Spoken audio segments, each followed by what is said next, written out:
Welcome to the Slop Temple. We pray this video helps. In this video, I will show how to replace rear wheel bearing 10-14 Subaru Outback. Only way.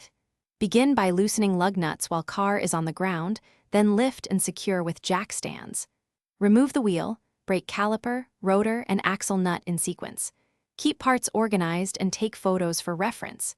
Inspect the hub and surrounding suspension for damage before installing the new bearing. Torque fasteners to factory specs when reassembling.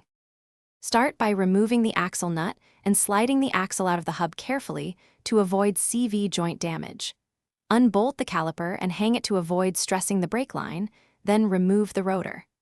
Extract hub bolts and clean mating surfaces with a wire brush. Use a slide hammer or press to remove the old bearing assembly. Compare the new bearing to the old one to confirm correct fit before pressing in. If you are finding this video helpful, please subscribe and like. It really helps the channel.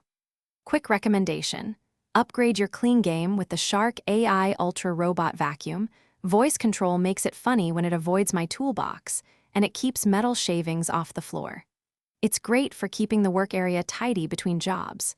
Check the description for the link and other deals. Now let's get back to the video. Position the new bearing and press it into the hub, ensuring full, even seating without tilting.